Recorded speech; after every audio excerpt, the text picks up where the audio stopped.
Power money isn't just about financial independence, it's about reclaiming your power. For women, it's the ability to make decisions rooted in freedom, confidence, and security. It's what enables us to leave behind situations that don't serve us, build a future on our own terms, and regain control of our life. I'm Heather, and today I'm going to share my journey to financial independence and building power money, the wins, the setbacks, and everything in between. By the end of this video, I hope that you feel inspired and empowered to take control of your own finances and start your own journey. Let's dive in. There's a misconception that financial independence is all about lounging on a beach for the rest of your life. And while that might be the goal for some, for women, financial independence is often a lot more than that. It's the freedom to leave a bad relationship or a toxic job, or to just simply live life on your own terms. For me, financial independence is just one part of the equation.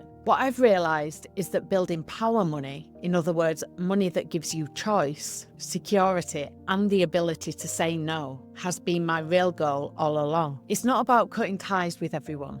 It's about creating options and peace of mind, knowing that you're never going to be stuck. If you're feeling overwhelmed and don't know where to start, just start small. Take stock of where you are right now and know that even the tiniest steps forward, like saving a small percentage of your income every month, can make a huge difference over time. Wealth is built with consistency and not perfection. One of the most important mindset shifts that I've made is accepting that I'm going to make mistakes. You will mess up, and that's okay. What matters is how you respond. You can stay stuck beating yourself up, or you can put your big girl pants on and move forward. Trust me, I still mess up all the time, but I don't let that stop me. Starting to invest can seem intimidating, but it's not complicated. I'm an inherently lazy person, and my investment strategy is boring. I invest everything straight into a low-cost global index fund. My favourite is the FTSE Global All Cap.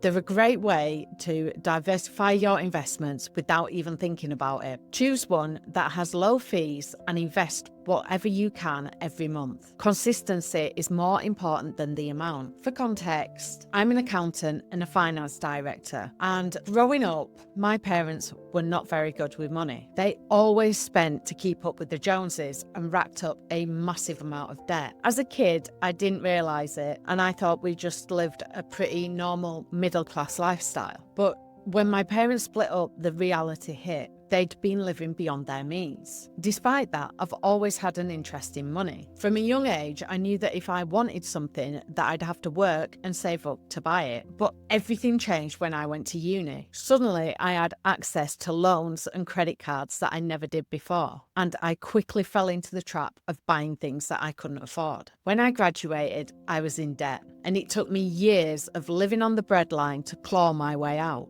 But then after I got out of the debt, I got into a relationship and moved into a 2-income household. With more money coming in, my spending crept back up. One of my proudest achievements was saving up and buying a house on my own whilst in that relationship. I got onto the property ladder on my own because he just wasn't interested in owning a home. It was tough, but it gave me a great sense of accomplishment and achievement. Cut to many years later, and I finally found the courage to leave that bad relationship. The life buffer that I've built up over the years gave me the confidence to walk away and know that I was going to be okay. And that safety net wasn't just about financial independence. It was power money in action. It gave me the strength to leave, rebuild, and thrive on my own terms. But leaving also brought new challenges. I spent more than I ever had, probably because of my newfound freedom. But today, I have a healthy investment portfolio of over £130,000 and a life buffer. But my year of treating myself after the breakup has left me with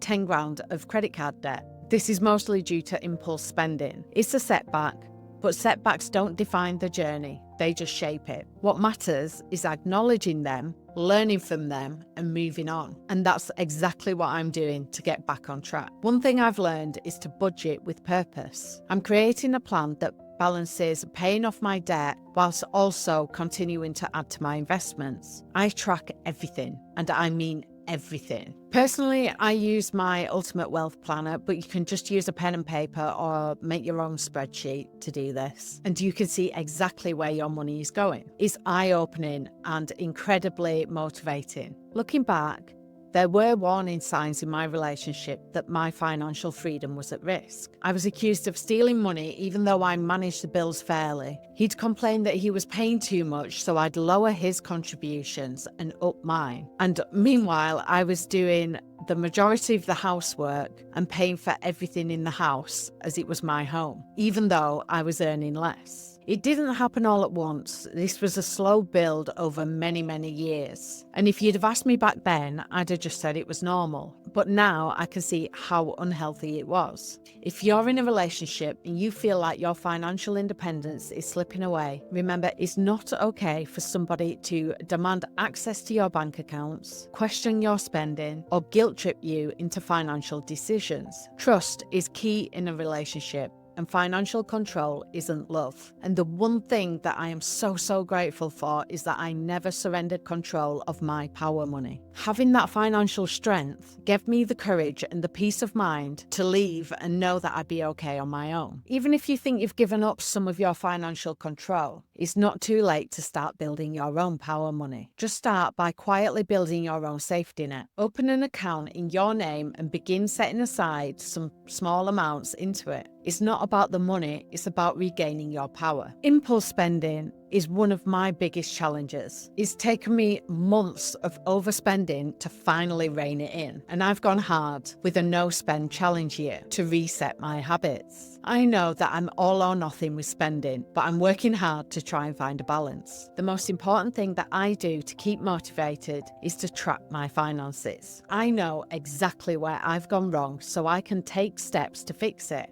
Setbacks happen, but they don't define you. To anyone who feels like they've failed financially, let me just say, you haven't failed. Recognizing that you've made a bad decision is the first point in turning everything around. Trust me, I've been there. And I'm in the process of turning around from another mistake right now. My biggest mistake was letting my impulse spending spiral out of control during tough emotional times. I've learned to slow down and ask myself, do I really need this? And does this purchase align with my values? Most of the time, the answer is no. Over the last 10 years, I've been slowly building my power money. I started small with just £50 a month, but consistently investing it until now, today, where it's worth over 130 grand. Power money isn't about how much you have today though. It's about consistently taking action so that tomorrow you have the freedom to say yes or no without hesitation. Knowing that this pot can grow to over £1 million